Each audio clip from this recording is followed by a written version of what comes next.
दुरितानि देव सवितर्दुरितानि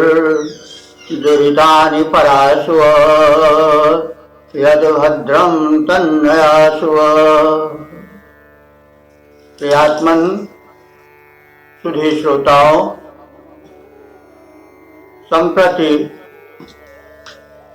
ऋग्वेद के प्रथम मंडल के 19वें सूक्त की प्रस्तुति होने जा रही है। इस सूक्त में गायत्री छंद का प्रयोग है। मंत्र दृष्टा ऋषि है मेधातिथि कांड और देवता अग्नि और मरुदगण है। इस 19वें सूक्त में 9 मंत्र हैं। इन 9 मंत्रों में मरुद गण के साथ अग्नि देव के आने की प्रार्थना है। तो इसका शीर्षक होगा, लगभग समान ही है, फिर भी हम मंत्रानुसार शीर्षक देने की चेष्टा करेंगे। तो प्रथम मंत्र का शीर्षक अग्निदेव मरुदगण के साथ सोमपानार्थ और यज्ञ भूमि के रक्षणार्थ आए। मंत्र पाठ कर लें। ओम प्रतित्यं चारु मध्वरम गोपीथा गोपीथयाय प्रभूयसे मरुद्भिरग्नयागहि। ओम प्रतित्यं चारु मध्वरम गोपीथाय प्रभूयसे मरुद्भिरग्नयागहि। तो प्रतित्यं चारु मध्वरम शब्दार्थ जाने। प्रतित्यम, प्रतित्यम, त्यम माने विशेषण है, उस अध्वर का विशेषण है। उस अध्वर, अध्वर की व्याख्या की जा चुकी है। हिंसा युक्त जो न रहे, जो अहिंसक रहे, वह यज्ञ अथवा शुभ कर्म जो है वो कहा जाएगा अध्वर। तो इस अध्वर के लिए जो कि चारु है, चारु माने सुंदर, इसलिए सुंदर है कि यह हिंसा रहित है। तो चारु मध्वरम प्रति, उस सुंदर यज्ञ के प्रति, त्यम माने उस यज्ञ के रक्षणार्थ अथवा गोपीठाय, सोमपान के लिए। शंकराचार्य ने गोपीठाय का अर्थ किया है सोमपान। तो सोमपान के लिए युगल देवों को बुलाया गया है। लेकिन गो का अर्थ कई होता है शब्दकोश के और निरुक्त के अनुसार। गो माने पृथ्वी भी होता है, गो माने वाणी भी होता है, गो माने गाय भी होती है, गाय का अर्थ भी होता है। तो गोपीठाय वाणी के रक्षण के लिए, गाय के रक्षण के लिए, पृथ्वी के रक्षण के लिए प्रयोजनार्थ चतुर्थी है। तो प्रभूयसे, प्रभूयसे माने आप विशेष रूप से बुलाए जा रहे हो। हु से प्रावसर लगा, प्रभूयसे विशेष रूप से बुलाए जा रहे हो। हे अग्निदेव, आप इस सुंदर अहिंसक यज्ञ के लिए वहां आकर के सोमपान करने के लिए अथवा उस यज्ञ भूमि के संरक्षण के लिए अथवा जो याजक हैं और जो ऋत्विज हैं, यजमान हैं, उनके वाणी के संरक्षण के लिए आप आओ। लेकिन किसके साथ आओ? मरुद भी, मरुतों के साथ। तो मरुद भीरग्न है, तो हम इसका विच्छेद करेंगे तो हो जाएगा कि मरुद भी अग्ने, रग्न हो गया, वो संशेरा हो गया है, मरुद भी विसर्गकारा हो गया है, तो मरुद भी ही अग्ने, अग्न है तो वो अग्ने ही होगा संबोधन, क्योंकि बाद में आप आ जाने से जो मात्रा है वो हट गई। लेकिन जब संधि विग्रह करेंगे तो इसका रूप यह होगा कि मरुद भी अग्ने आगहि, आगहि माने आगच्छ, आओ। तो हे अग्नि देवता, आप मरुद गणों के साथ आओ। तो किस प्रयोजन के लिए आओ? चारु मध्वरम रक्षणाय, सुंदर संपन्न होने वाले यज्ञ की रक्षा के लिए आओ, अथवा सोमपान के लिए आओ, अथवा दोनों के लिए आओ। तो अब यह जान लेना चाहिए कि मरुद गण और अग्नि क्यों महत्वपूर्ण है और इनको साथ साथ क्यों यहां बुलाया जा रहा है। अग्नि जो है वो आदि देवता हैं और मरुद जो है वो शक्तिशाली देवता हैं और उनका एक वृंद है, उनका एक गण है। 49 भय मरुत 49 संख्यक कहे जाते हैं। इसमें अगर हम वैज्ञानिक दृष्टिकोण से देखें तो आज का विज्ञान कहता है कि जो आपका यह वायुमंडल है इसमें कॉम्प्लेक्सेस हैं, मतलब मिलावट है पवन में। पवन जो है वो ऑक्सीजन के रूप में, हाइड्रोजन के रूप में, मोनोगैस के रूप में एवं अन्य गैसों के रूप में हो सकता है कि जितना ऋषियों को ज्ञात रहा हो उतना आज के वैज्ञानिकों को बना भी प्राप्त हो सका हो। तो फिर मरुद तो 49 हैं गैसें, या जो इनको मरुद कहा गया है उसको हम मोटे रूप से गैस कह सकते हैं। यह तो अब उसमें सम्मिश्रण रहता है तमाम गैसेस का, तमाम वायु के गुणों का। तो 49 गैसेस या 49 प्रकार के मरुद का या वायु का अभी तक ज्ञान संपूर्ण हो पाया है, यह तो मैं निश्चित रूप से नहीं कह सकता हूं। लेकिन मरुद भी कहने से मतलब हुआ कि वे बहुसंख्यक हैं, ऐसा विज्ञान भी बताता है। तो मरुत का अर्थ क्या होता है? म्रियते या म्रियन्ते प्राणिनः यस्माद् भावात्, जिसके अभाव होने से प्राणी मर जाते हैं वो मरुत। तो मरुत पवन देव, जिसको हम बड़े निकट अर्थ में ले सकते हैं, ये न रहे तो जीवन नहीं रहेगा, और अग्नि भी न रहे तो भी जीवन नहीं रहेगा। और दोनों का कॉम्बिनेशन है, दोनों का मेल है, वो इसमें दिखाया गया है। क्योंकि जहां मरुत नहीं रहते वहां अग्नि भी नहीं रहता प्रत्यक्ष रूप से। एक देखिए इस संदर्भ में जान लीजिए कि ये जो मरुत हैं या अन्य देव हैं या जो अन्य देव हैं जो ऊपर से दिखाई पड़ रहे हैं या जिनका अनुभव किया जाता है स्पर्श आदि के जरिए, ये वास्तव में इन देवों के बाह्य रूप हैं। जो सूक्ष्म रूप इनका है, जो नियंता रूप इनका है, वो अलग है। और वे उस दृश्यमान या अनुभूयमान जो देव तत्व हैं उनके अधिष्ठाता है।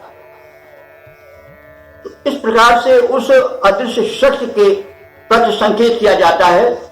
जहां हम अग्निदेव कहते हैं, मरुदेव कहते हैं, पवन देव कहते हैं, या अन्य कितने ही देव हैं, तो इनके पीछे जो एक अधिष्ठाता शक्ति है, नियंत्रण शक्ति है, वो देव विशेष है। यह रूप तो उनका बाहरी रूप है, वो समर्थ है, वह जो है वह ज्ञान रहित नहीं है। जैसे हम जब चाहते हैं अग्नि को बुझा देते हैं, तो वो उसका बाह्य स्वरूप है, लेकिन जो उसका आंतरिक स्वरूप है, जो उसका अधिष्ठाता देव है, वो किसी के वश में नहीं है। वो तो स्वयं वश में किए रहता है। तो इसलिए वेदांत समझने के लिए जहां देव का नाम लिया जाए अग्नि आदि का, वहां उसके नियंत्रक या उसके अधिष्ठाता देव से समझना चाहिए, जो सूक्ष्म शक्ति के रूप में विद्यमान है, दृश्यमान नहीं है। दृश्यमान तो उसका कृत्य है, लपटें हैं, स्पर्श है, उष्णता है, शीतलता है, जो वायु में रहती है, तो वो तो दृश्यमान रूप है। लेकिन जो उसका अदृश्य सूक्ष्म रूप है वो देव है। वो जो है वो वर्तमान है, वो किसी के द्वारा मिटाया नहीं जा सकता, किसी के द्वारा वशीभूत नहीं किया सकता, वो सर्वोपरि। तो ये बातें अर्थ समझने के लिए कहनी आवश्यक हैं, इसलिए मैंने कह दिया। तो बातें चल रही थी कि मरुत और अग्नि को क्यों कह दिया गया साथ साथ, क्योंकि जहां मरुत रहते हैं, पवन रहते हैं, वहीं पर अग्नि भी रहता है। जब तक शरीर में प्राण रूप में पवन है, तभी तक अग्नि रूप में अग्नि देवता भी है। जब वायु देवता निकल जाते हैं, तब अग्नि देवता भी शांत हो जाते हैं, शरीर ठंडा पड़ जाता है। वैसे आप लोग भी जानते होंगे, हम भी तो बचपन में देख चुके हैं। पहले तो चिराग रहता था, लालटेन रहती थी, और गैसेदार भी रहते थे, उसमें छिद्र बने रहते थे वायु जाने के लिए। अगर वो छिद्र मूंद दिए जाए, छिद्र ना रहे, तो फिर जो है वो अग्नि की लपट नहीं रह पाएगी, ज्योति नहीं रह पाएगी, ठंडी पड़ जाएगी। तो इस तरह से मरुत सखा भी कहा गया है अग्नि को। तो ये दोनों मित्र हैं, जब एक रहता है तभी दूसरे रहते हैं, इनका अटूट साथ। तो मेरा जो कथ्य है वो स्पष्ट हो गया होगा कि मरुतों का और अग्नि का चोरी दामन का साथ है। इसीलिए जो ऋषि मेधातीत कारण हैं, वो दोनों को साथ साथ बुलाते हैं। तो अब इसका हम एक बार सीधा साधा और देख लें कि हे अग्नि देवता, आप मरुतों के साथ आओ। कहाँ आओ? यज्ञ में आओ। किस प्रयोजन के लिए आओ? सोमपान के लिए और यज्ञ भूमि के संरक्षण के लिए आओ, अथवा जो ऋत्विज हैं, यजमान हैं, इन सबके वाणी के रक्षण के लिए, अथवा गोधन आदि के रक्षण के लिए आओ। क्योंकि बिना संरक्षण के कोई शुभ कार्य हो नहीं पाता है। आप देखते हैं जब यज्ञ कार्य होता था तो तमाम राक्षस आ जाते थे। यज्ञ भंग करने के लिए एक विशेष शक्ति की जरूरत होती थी, चाहे तपाहज शक्ति उन राक्षसों को जला दें, अथवा कोई अवतारी पुरुष आता था और यज्ञ की रक्षा करता था। यज्ञ के अर्थ को हम विशाल रूप से हमेशा लें तो यज्ञ के शुभ कर्म के संरक्षण के लिए, क्योंकि इसमें विघ्न भी बहुत पड़ते हैं, तो उन विघ्न के विनाश के लिए प्रचंड शक्तियों की आवश्यकता होती है। तो जो ऋषि है वह उपासकों की तरफ से कह रहा है कि हे अग्नि देवता, आप अपने परम सहायक सवल मरुद गणों के साथ आओ, पूरे गण के साथ आओ। और किस प्रयोजन के लिए आओ? हमारे यज्ञ भूमि के और हमारे ऋतुजों के यजमानों के संरक्षण के लिए आओ और सोमपान भी करो। तो इस प्रकार से अग्नि और उनके साथ मरुद गणों का आवाहन इस मंत्र में किया गया है। स्तोपान और भूमि आदि संरक्षण के लिए। तो इसका हम फिर एक बार सपाट अर्थ देख लें। हे अग्निदेव, इस सुंदर कर्म रूपी यज्ञ स्थल की सुरक्षार्थ तुम विशेष रूप से बुलाए जा रहे हो और मरुदगणों के साथ कृपया इस यज्ञ भूमि पर पधारो। तो इसका छंदोबद्ध रूप इस प्रकार से है। हम तुम्हें बुलाते अग्निदेव, हम तुम्हें बुलाते अग्निदेव, मर्तों को लेकर आ जाओ, मर्तों को लेकर आ जाओ। शुभ कर्म यज्ञ हम करते हैं, शुभ कर्म यज्ञ हम करते हैं। संकल्प सुखद मन में लाए, सकुशल संपन्न हो सके यह छाया न विघ्न की छू जाए, छाया न विघ्न की छू पाए। वर वीर मरुदगण बलशाली, वर वीर मरुदगण बलशाली हैं, प्राण रूप चैतन्य बड़े। इनके आगे दुष्टों के विघ्नों के न वृंद हो सके खड़े। यज्ञस्थल की रक्षा करने मरुतों के संग त्वरित आओ, यज्ञस्थल की रक्षा करने मरुतों के संग त्वरित आओ। हम तुम्हें बुलाते अग्निदेव, मरुतों को लेकर आ जाओ, मरुतों को लेकर आ जाओ। प्रियात्मन सुधी श्रोताओं, संप्रति हम ऋग्वेद के प्रथम मंडल के 19वें सूक्त के दूसरे मंत्र की व्याख्या का प्रस्तुतिकरण करने जा रहे हैं। और इस मंत्र की शब्द रचना गायत्री छंद में है। इसके ऋषि हैं मेधातिथि कर्ण और देवता हैं मरुद और अग्नि, साथ साथ आवाहन है। तो इसका शीर्षक होगा अग्निदेव का व्यापक सृष्टि यज्ञ। मंत्र इस प्रकार से है। न हि देवो न ओम न हि देवो न मर्त्यो महस्तव क्रतुम परः मरुद्भिरग्नयागहि। न हि देव, नहीं माने नहीं, देव माने देव, मर्त्यो मनुष्य,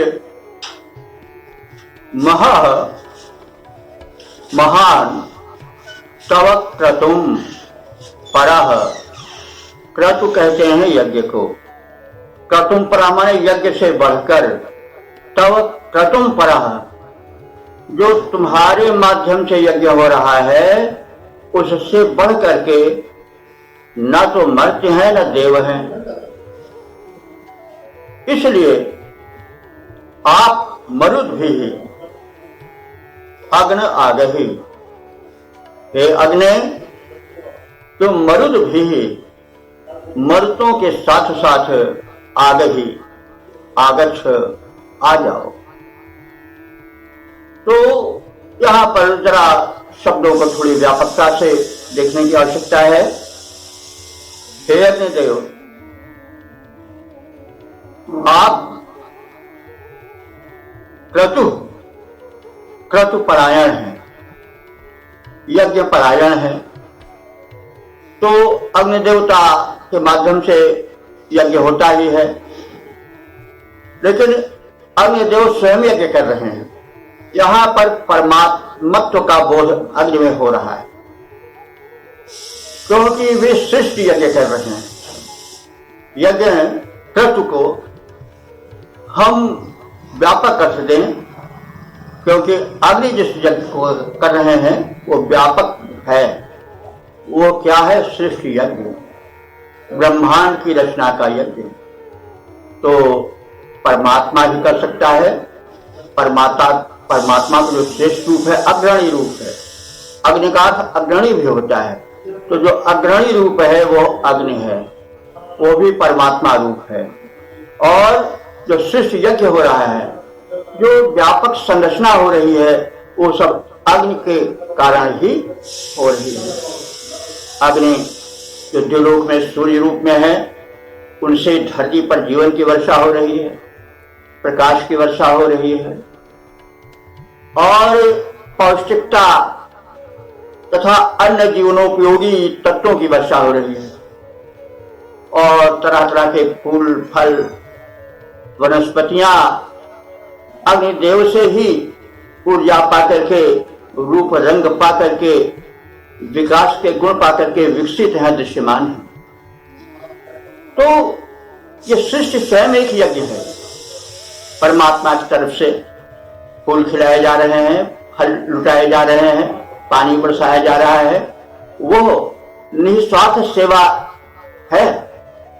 प्रदान जो है निस्वार्थ है सब देवों का, तो इसलिए वो यज्ञ रूप है कि यज्ञ जो है वास्तव में लोक कल्याण के लिए होता है, निस्वार्थ होता है।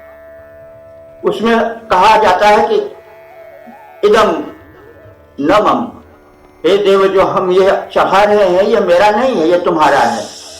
तो यज्ञ में जो बाद में थोड़ा संकुचित होता है कि यज्ञ हम इसलिए कर रहे हैं कि स्वर्ग पा जाएं, यज्ञ हम इसलिए कर रहे हैं कि इंद्र बन जाएं, ये तो बात की संकुचित भावना है। जो वेद की भावना है वो व्यापक भावना है। उसमें यज्ञ अपने लिए, अपने स्वार्थ साधन के लिए नहीं होता है, बल्कि सृष्टि के कल्याण के लिए होता है। उसका अर्थ व्यापक होता है। तो इसीलिए कहा जा रहा है कि हे अग्निदेव, परमात्मा के रूप, आप जो सृष्टि यज्ञ कर रहे हो वो बड़ा विशाल है, बड़ा महान है और इतना महान है कि कोई भी यज्ञ उस यज्ञ की तुलना नहीं कर सकता है। तो हे देव, हे अग्नि, नहीं देव, न तो देवमंडल, न मर्त्य, न मानव मंडल, तव क्रतु महा, तुम्हारे यज्ञ से, सृष्टि यज्ञ से बड़ा यज्ञ करने वाला है और तुम सदैव यज्ञ में परायण रहते हो। तो आपके शुभ कार्यों को देख करके हम बुलाते हैं आपको कि आप के जो परम प्रेमी सखा हैं मरुदगण, वे भी आवे और आप उनको बुला करके इस यज्ञ स्थल पर लाओ। उनकी सूक्ष्म शक्तियां हमारी सहायिका बने। तो इस प्रकार से इसका हम अर्थ समझ सकते हैं और अब सपाट रूप में हम अर्थ देख लें। हे परमात्मन, हे अग्निरूप परमेश्वर, न तो देव न तो मनुष्य, जो तुम सृष्टि संचालन कर्म रूप यज्ञ कर रहे हो, उससे बढ़कर कोई यज्ञ करने में सक्षम है। तुम मर्तों के साथ हमारे इस कर्म यज्ञ स्थल पर आ जाओ, आपसे यही प्रार्थना है। तो इस प्रकार से हम एक संक्षिप्त व्याख्या देने के उपरांत अब इसका छंदोबद्ध प्रारूप भी देखेंगे। हे अग्निरूप परमेश्वर, हे अग्निरूप परमेश्वर, इस शुभ कर्म यज्ञ में आ जाओ। जिसको तुम करते हो भगवान, जिसको तुम करते हो भगवान, वो सृष्टि कर्म सर्वोत्कृष्ट कोई नहीं से कर सकता है। वह नर हो या सुर हो विशिष्ट, जो कर्म यज्ञ मैंने ठाना, जो कर्म यज्ञ मैंने ठाना, सकुशल संपादित हो जाए। कुछ ऐसा करो, कुछ ऐसा करो, न विघ्नों की छाया तक उसको छू पाए, विघ्नों की छाया तक उसको छू पाए। अति शूरवीर साहसी परम, अति शूरवीर साहसी परम, मर्तों को साथ साथ लाओ। अति शूरवीर साहसी परम, मर्तों को साथ साथ लाओ। हे अग्नि रूप परमेश्वर, इस शुभ कर्म यज्ञ में आ जाओ, शुभ कर्म यज्ञ में आ जाओ। प्रियात्मन सुधी श्रोताओं, अब हम ऋग्वेद के प्रथम मंडल के 19वें सूक्त के तीसरे मंत्र की व्याख्या प्रस्तुत करने जा रहे हैं। मंत्र दृष्टा ऋषि मेधातिष्ठाणु है, छंद गायत्री है, और देवता मरुद और अग्निदेव हैं। तो इसका हम शीर्षक देखेंगे, वृष्टिकर्ता मरुद्गण।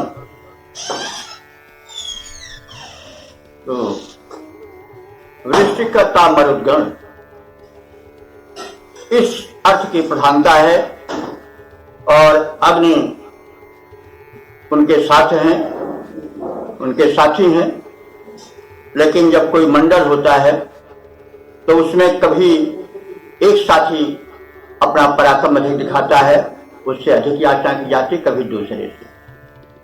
तो जो हम पीछे दो मंत्र देखा है, इसमें अग्नि की अधिक प्रार्थना, अग्नि की अधिक महिमा थी। मर्दों की महिमा कुछ दबी नहीं थी, लेकिन उनको पहले याद किया गया। और इसमें जरा मर्दों की महिमा का कुछ अधिक उद्घाटन है, वह आवश्यक है प्रसंगानुकूल। तो मंत्र हम इस प्रकार से देखें, ये महो रजसो विदुरविश्वे देवासो अद्रुह मरुद्भिरग्नयागहि।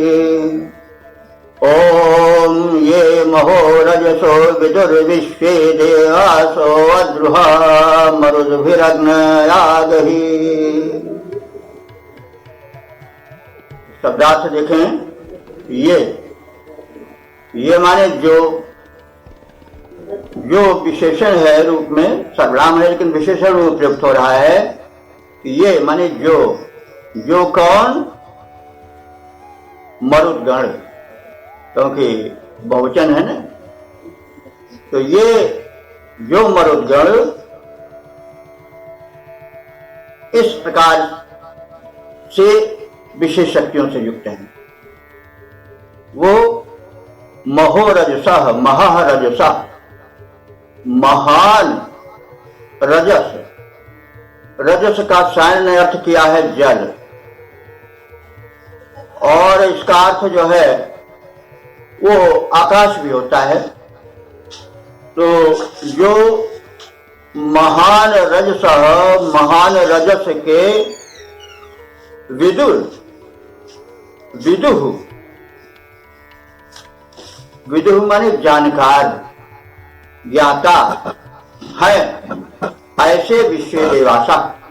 देवासा जो है, देवा अगर लौकिक संस्कृत होता देवा होता, लेकिन वैदिक संस्कृत में बहुवचन में देवासा हो जाता है कर्ता कारक में।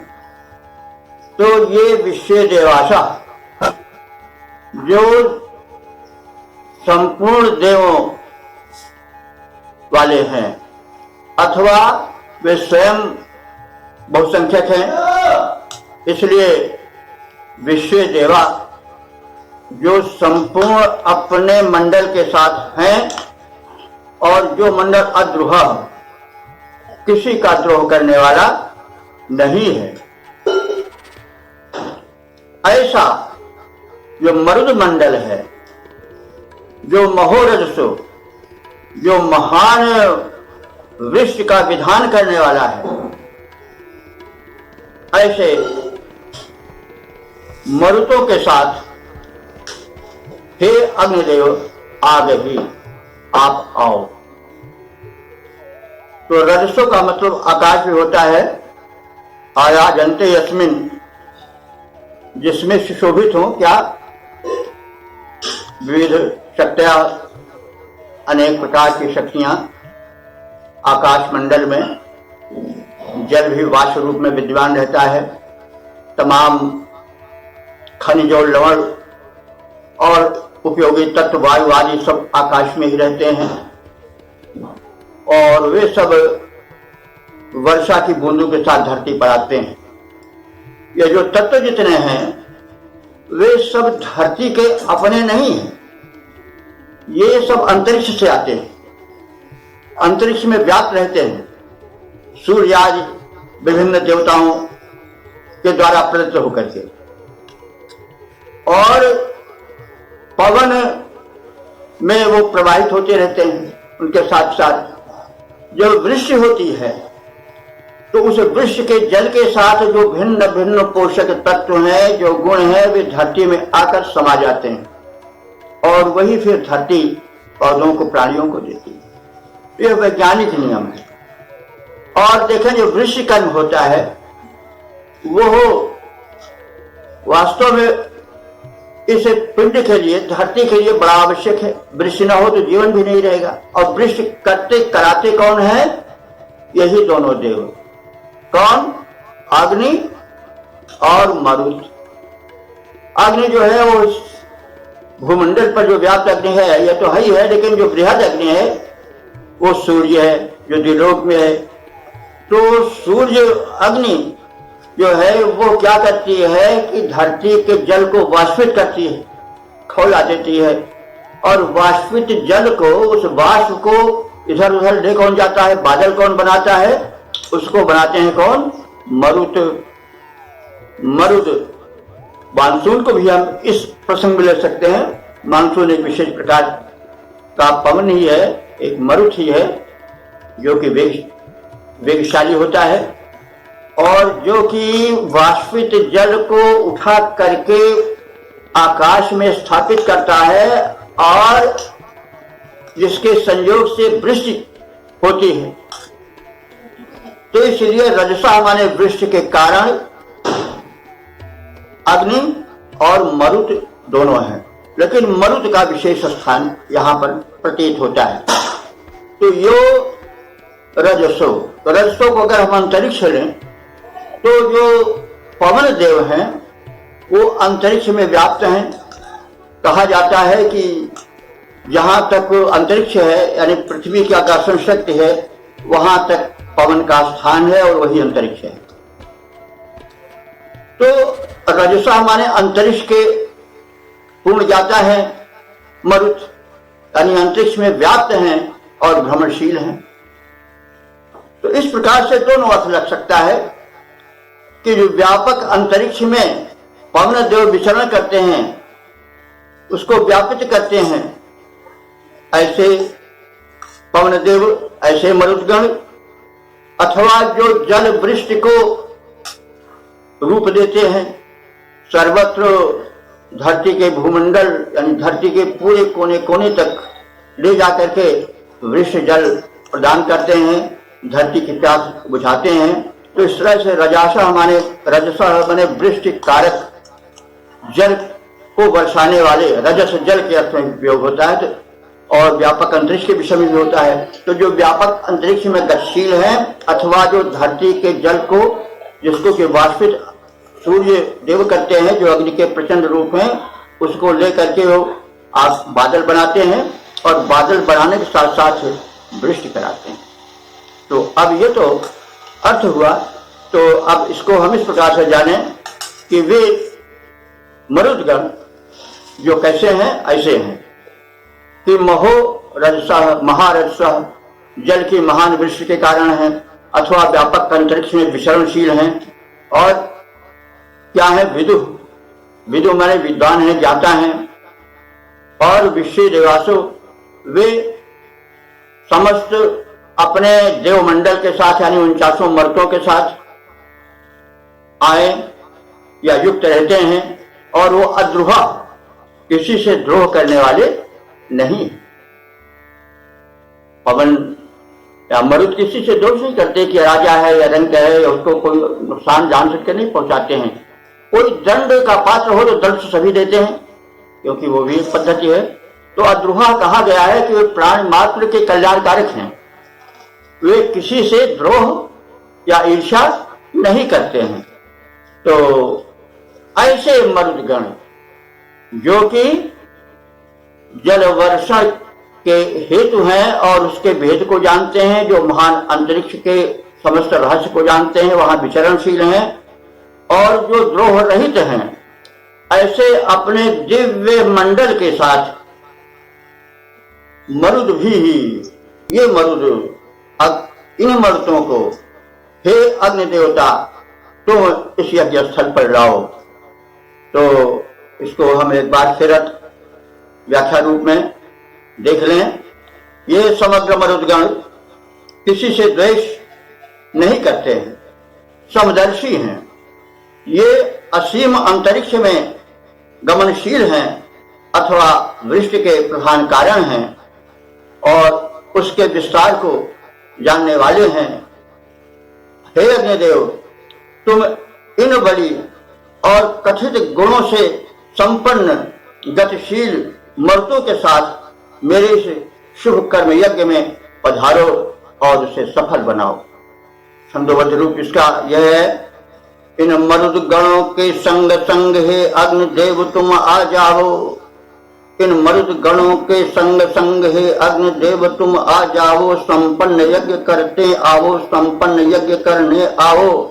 ये मरुद वृंद बलशाली हैं, ये मरुद वृंद बलशाली हैं, शुभ कर्म चाहने वाले हैं, जो है असीम उस अंतरिक्ष का भेद जानने वाले हैं द्वेष रहित इन सब का मन है, द्वेष रहित इन सब का मन, सबके प्रति है सद्भाव भरे, सबके हित के कांक्षी हैं, ये सबके प्रति हैं लगाव वाले, द्रुत गमनशील सर्वज्ञ सुहृद, उनको तुम साथ साथ लाओ।